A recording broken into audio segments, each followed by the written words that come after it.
మీ పేరన్నా? నా పేరు భరత్ కుమార్ అని. ఏం చేస్తారన్నా? డిగ్రీ కంప్లీట్ చేశాను. ఓకే. ఇప్పుడు ఖాళీగా ఉన్నాను. ఓకే. ఇప్పుడు రాష్ట్రంలో బీజేపీ అధ్యక్షుడిని మారుస్తారనే చర్చ నడుస్తుంది. ఒకవేళ మారిస్తే ఎవరికిచ్చే అవకాశం ఉంది? ముఖ్యంగా ఏంటంటే బీజేపీ రాష్ట్ర అధ్యక్షుడిగా సింగిరెడ్డి రామచంద్రారెడ్డి గారికి ఇస్తారనే సమాచారం వస్తున్న తరుణంలో ఆయనకిస్తే పార్టీ ఏ రకంగా ముందుకు వెళ్ళే అవకాశం ఉంది? యాజ్ ఎన్ కడప జిల్లా వాసిగా మాకు సింగారెడ్డి రామచంద్రారెడ్డి గారు వస్తే చాలా మంచిది.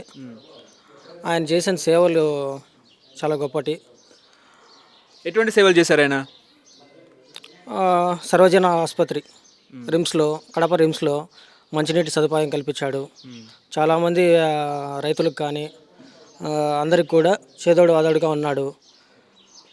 3 ఎకరాల లోపల ఉన్న సన్నకారు రైతులకు అతను ట్రాక్టర్తోనే ఉచిత సేద్యం చేపించాడు. అతని డీజిల్ ఖర్చులు అన్నీ ఆయనే పెట్టుకొని, కూలీ ఖర్చులు అన్నీ పెట్టుకొని ఆయన మాకు చాలా తోడ్పడినాడు. ఓకే. ముఖ్యంగా ఆయన రైతులకు చేసిన సేవా కార్యక్రమాలు ఏంటి అంటే ఏం చెప్తారు? పసుపు రైతులకు, ముఖ్యంగా పసుపు రైతులకు గిట్టుబాటు ధర కల్పించాడు. 1200 ఉన్న ధరని 8000 రూపాయలు చేశాడు. దానికోసం పాదయాత్ర చేసి నిరాహార దీక్ష కూడా చేశాడు. కడప నుంచి మైదుగురు వరకు పాదయాత్ర చేశాడు. 72 గంటల నిరాహార దీక్ష కూడా చేశాడు. ఇంత గొప్ప వ్యక్తి మాకు రావడము చాలా సంతోషం. ఓకే. ఇప్పుడు మూసి ఉన్న చక్కెర కర్మాగారాన్ని దీక్ష ద్వారా ఆయన తెరిచారని అందరూ మాట్లాడుకుంటున్నారు, నిజమేనా? అది నిజమే అండి. ఎన్నో ఏళ్ళ నుంచి మూసి ఉంచిన చక్కెర ఫ్యాక్టరీ, ఎంతోమంది కార్మికులు దాని కింద బ్రతుకుతున్నారు. చెరుకు కానీ అక్కడ పనిచేస్తున్న కార్మికులు కానీ అందరూ కూడా ఉన్నారు. వాళ్ళందరికీ కూడా ఉపాధి కల్పించాడు. ఓకే.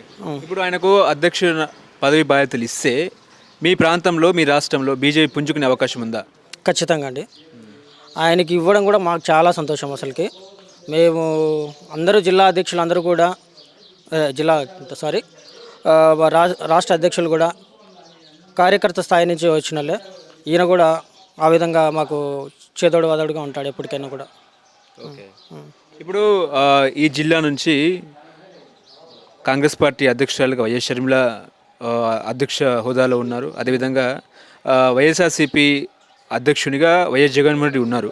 సో ఇప్పుడు బీజేపీ రాష్ట్ర అధ్యక్షుడిగా సింగిరెడ్డి రామచంద్రారెడ్డి గారి ఉంటే ఏంటి ప్రయోజనం? అంటే మా జిల్లా వ్యక్తి మాకు కూడా రాష్ట్ర అధ్యక్షుడిగా ఉంటే మాకు కూడా గొప్ప విషయం. అసలుకి మాకు ఏ దానికైనా కూడా అందుబాటులో ఉంటాడు.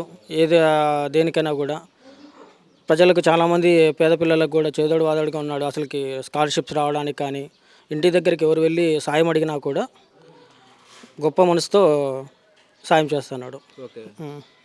ఇప్పుడు బీజేపీ అంటేనే ఒక సామాన్య కార్యకర్తని అంచెలంచెలుగా ఒక విధానంతో ముందుకు తీసుకెళ్ళి ఒక పెద్ద పదవిలో బాధ్యతను అప్పగించే పార్టీ కాబట్టి సింగిరెడ్డి రామచంద్రారెడ్డి గారు ఒక సాధారణ కార్యకర్తగా ఎదిగి అంచెలంచెలుగా తన యొక్క పట్టుత్వంతో ముందుకెళ్ళి ఇవాళ రాష్ట్ర అధ్యక్షుని హోదా బాధ్యతలు స్వీకరించే తరుణంలో ప్రజలందరూ ఏ రకంగా ఫీల్ అవుతున్నారు? మా జిల్లా నుండి అర్హత కలిగిన గొప్ప వ్యక్తి ఎవరన్నా అంటే అది సింగారెడ్డి రామచంద్రారెడ్డి గారే. ఆయన చేసిన కార్యక్రమాలు అంతా ఇంత కాదు, చాలా గొప్పగా చేశాడు ఆయన.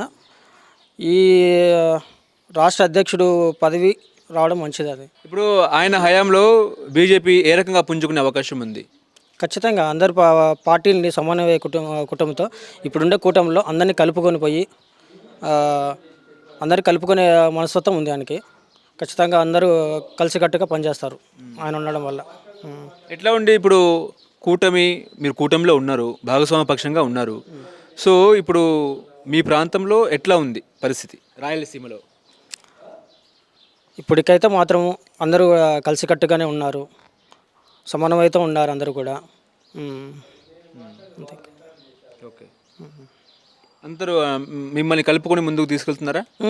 అందరు కలుపుకునే బీజేపీ కానీ ఒక టీడీపీ కానీ అందరు జనసేన అందరూ కూడా కలిసికట్టుగానే పనిచేస్తున్నారు. అంత కార్యకర్తలు కూడా అందరూ కూడా కలిసికట్టుగానే పనిచేస్తున్నారు.